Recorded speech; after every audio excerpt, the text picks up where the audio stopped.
मानसिकता, संगत और उपदेश के कारण संसार में लोग दो हिस्सों में बंटे हैं। इनमें एक अच्छे और दूसरे बुरे कहलाते हैं। लेकिन प्रश्न यह है कि कैसे और क्यों व्यक्ति अच्छा और बुरा बन जाता है। व्यक्ति क्यों बन जाता है अच्छा या बुरा? जानिए गौतम बुद्ध की इस कहानी से। अच्छा और बुरा व्यक्ति की प्रवृत्ति है, लेकिन सवाल यह है कि क्यों और कैसे कोई व्यक्ति अच्छा या फिर बुरा बन जाता है। वहीं इससे भी जरूरी चीज यह है कि अच्छा इंसान कैसे बने। आज संसार में चारों ओर बुराई ही बुराई है। दंगे फसाद, लड़ाई झगड़े, हत्या और आपराधिक कामों से जुड़ी खबरों की कोई कमी नहीं है। इसका कारण है इंसान का बुरा बनना। जब इंसान की प्रवृत्ति बुरी हो जाती है तो संसार भी बुराइयों से भर जाता है। गौतम बुद्ध की इस कहानी से जानेंगे क्यों कोई व्यक्ति बुरा बन जाता है और बुरे काम करने लगता है। साथ ही इस कहानी में जानेंगे कैसे बने अच्छा इंसान। अच्छे या बुरे व्यक्ति बन जाने से जुड़ी गौतम बुद्ध की कहानी। एक गांव में एक शातिर चोर रहता था। पूरा गांव उस चोर के बारे में जानता था, लेकिन इसके बावजूद भी कोई उसे पकड़ नहीं पाया। उस शातिर चोर ने अपना संपूर्ण जीवन चोरी करने में लगा दिया। इतना ही नहीं, आसपास के गांव और नगर में भी उसकी बराबरी का कोई चोर नहीं था। शातिर चोर का बेटा भी बन गया चोर। चोर का एक बेटा था जिसे वह अपनी तरह ही शातिर चोर बनाना चाहता था। इसलिए वह अपने बेटे से हमेशा कहता था कि कभी किसी साधु या सन्यासी के उपदेश को मत सुनना। यदि कोई कुछ कहे भी तो अपने कान बंद कर वहां से भाग जाना। बचपन से ही उसका बेटा अपने पिता से इन्हीं बातों को सुनता आ रहा था, जिस कारण ये बातें उसके मन में बैठ गई थी। ऐसे में बड़े होकर बेटा भी अपने पिता की तरह शातिर चोर बन गया। एक दिन उसे बड़ा लालच आया और वह राजा के महल में चोरी करने के उद्देश्य से जाने लगा। तभी रास्ते में लोगों की भीड़ नजर आई। चोर ने देखा कि लोग एक सन्यासी के चरणों में गिरकर उनका आशीर्वाद ले रहे हैं। वो सन्यासी गौतम बुद्ध थे। चोर साधु सन्यासी से दूर रहता था क्योंकि उसे अपने पिता से यही सीख मिली थी। लेकिन भगवान बुद्ध को देख वह उनकी ओर आकर्षित हो गया। इसका कारण यह है कि पहली बार उसे किसी तेजस्वी व्यक्ति के दर्शन हुए थे। अचानक उसे पिता की बात याद आ जाती है कि साधु सन्यासियों से दूर रहना चाहिए। चोर असमंजस में रहता है कि वह सन्यासी के पास जाए या चोरी करने के लिए आगे बढ़ जाए।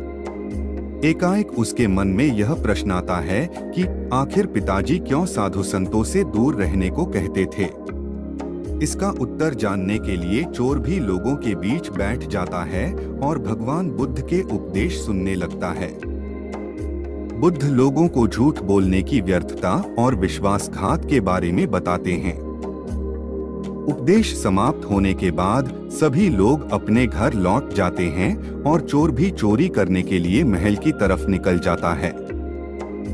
लेकिन पूरे रास्ते वह यही सोचता रहता है कि क्यों न एक बार उस सन्यासी के उपदेश में कही बातों को मानकर देखा जाए। इस तरह से वह चोरी करने के लिए महल की दीवार से कूदने के बजाय महल के द्वार से अंदर जाता है। उसे देख महल के द्वारपाल उसे रोकते हैं और भीतर जाने का कारण पूछते हैं। चोर कहता है, मैं चोर हूँ और महल में चोरी करने जा रहा हूँ। द्वारपाल उसकी बातें सुनकर हंसने लगते हैं और कहते हैं, जरूर यह महल का सेवक या नौकर होगा और हमसे मजाक कर रहा है।